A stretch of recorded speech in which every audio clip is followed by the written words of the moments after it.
ሰላም በዚህች ቅጽበት ከራሳችሁ ጋር ላላችሁ ውድ የቻናላችን ቤተሰቦች፣ በዚህ መጽሐፍ የተጠቀሱትን ነገሮች ተግብራችሁ ባትለወጡ እኔ ኃላፊነት እወስዳለሁ።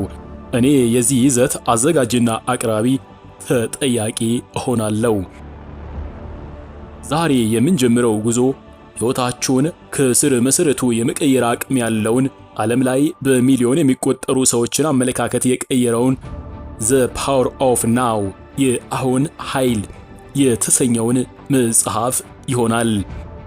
ብዙዎቻችን ደስታን የምንፈልገው ከውጭ ነው።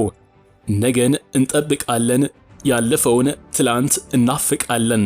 ነገር ግን እውነተኛው ሰላም፣ እውነተኛው ኃይል ያለው አንድ ቦታ ብቻ ነው።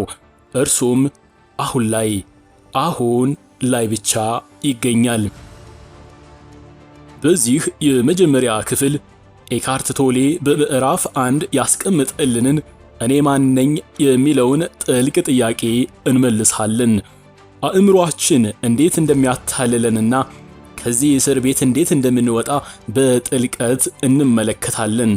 አብራችሁን ቆዩም።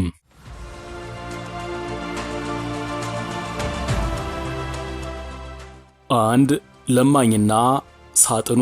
ወደ ጥልቁ ትምህርት ከመግባታችን በፊት አንድ ታሪክ ላጫውታችሁ።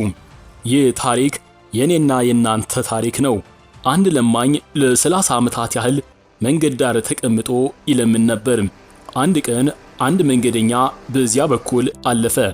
ለማኙም እንደተለመደው የድሮ ኮፍያውን ወደ መንገደኛው ዘርግቶ እባክህ የምትወረውርልኝ ሳንቲም ካለ ሲል ተማጸነው።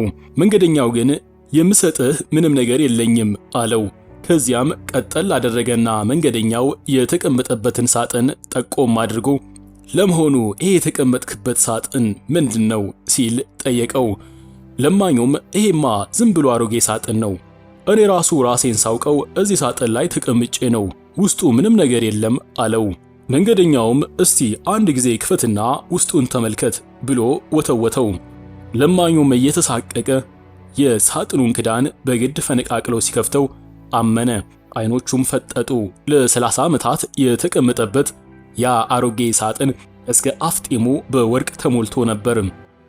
እኔም አሁን እንደዚያ መንገደኛ ነኝ። የምሰጣችሁ ቁሳዊ ነገር የለኝም። ነገር ግን የምነግራችሁ ይህንን ነው። የተቀመጣችሁበትን ሳጥን ክፈቱት።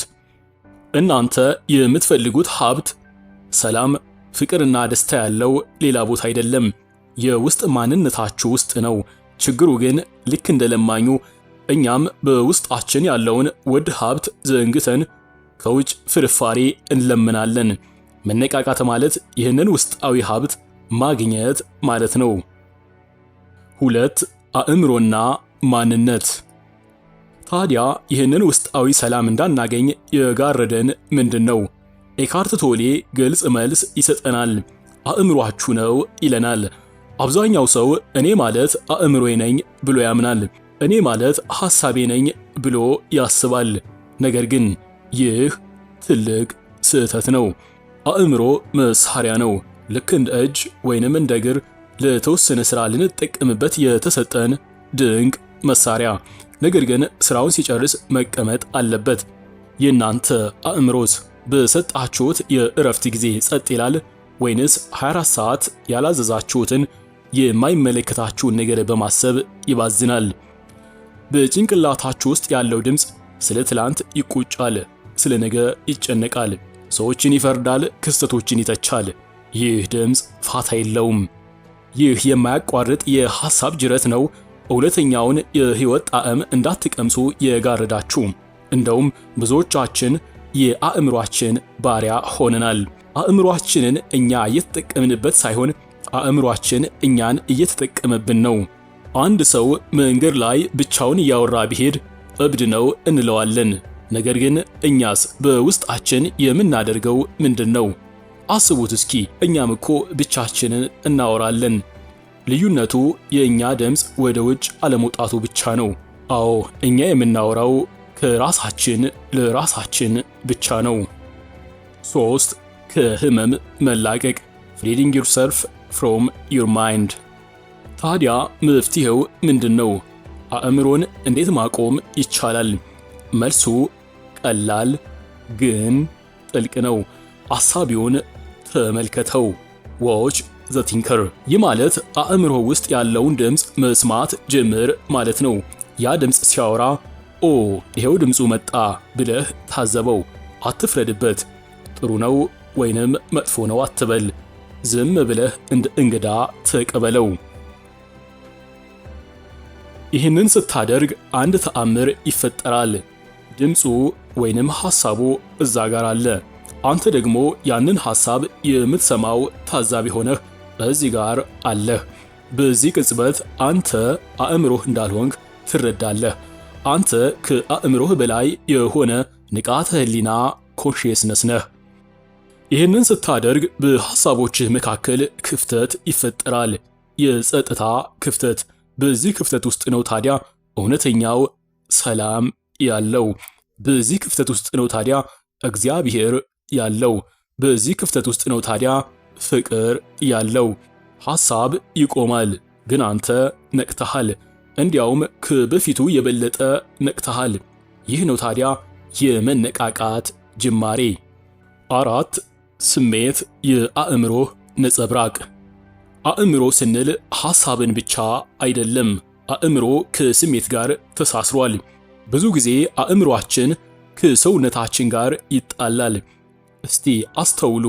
አእምሮአችሁ ስለ አንድ የሚያስፈራ ነገር ሲያስብ ወዲያውኑ ልባችሁ ይመታል፣ ሰውነታችሁ ይኮማተራል። ለምን? ምክንያቱም ሰውነታችሁ አእምሮአችሁ የሚያስበው ነገር እውነት ነው ብሎ ስለሚያምን ነው። አእምሮአችሁ ያለፈን መጥፎ ታሪክ እያሰላሰለ ከሆነ ሰውነታችሁ ዛሬ ላይ ሆኖ ይናደዳል፣ ይበሳጫል። ይህ በሰውነት ውስጥ የሚፈጠረው የአእምሮ ነጸብራቅ ስሜት ኢሞሽን ይባላል። እውነተኛው ማንነታችሁ ግን ከስሜትም በላይ ነው።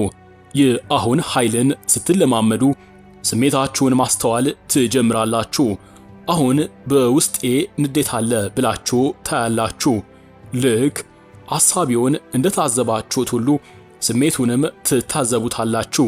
ያኔ ስሜቱ እናንተን መቆጣጠር ያቆማል። እናንተ ሰፊው ሰማይ ናችሁ።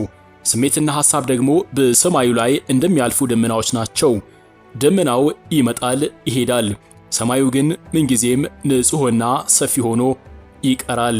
ዛሬ ያየነው የምዕራፍ 1 ዋና ሐሳብ ይህን ይመስላል። ቁልፉ መልእክት አንድ ነው። እናንተ አእምሮአችሁ አይደላችሁም። በቀጣዩ ጊዜ አእምሮአችሁ ሊያጠፋችሁና ወደ ጭንቀት ሊወስዳችሁ ሲሞክር ቆይ እኔኮ ታዛቢው ነኝ ብላችሁ ወደ ራሳችሁ ተመለሱ። ወደ አሁን ተመለሱ። ይህንን ልምምድ ከዛሬ ጀምሩት። በቃ ከዛሬ አሁን ጀምሩት። ዕቃ ስታጥቡ፣ መኪና ስትነዱ ወይንም ዝም ብላችሁ ስትቀመጡ አእምሮአችሁን ታዘቡት። ያኔ ሰላማችሁን ታገኙታላችሁ። በቀጣዩ ክፍል ምዕራፍ 2 ህመምና ስቃይን እንዴት ማቆም እንችላለን የሚለውን ወሳኝ ነጥብ ይዘን እንመለሳለን። በተለይ ብዙዎቻችንን ለዓመታት የሚያሰቃየን ዘ ፔን በዲ ወይንም የህመም አካል ስለሚባለው ሚስጥራዊው ነገር ኤካርት ቶሌ የሚለውን አስገራሚ ሐሳብ እንዳስሳለን። ይህንን ቪዲዮ ከወደዳችሁት ላይክ በማድረግ ለሌሎች እንዲደርስ ተባበሩን። በኮሜንት ላይ ደግሞ አእምሮዬን መታዘብ ጀምሬያለሁ ብላችሁ ጻፉልኝ። ደግሞም ተግብሩት፣ ታዘቡ። ሰላም፣ ፍቅርና የአሁን ኃይል ከእናንተ ጋር ይሁን።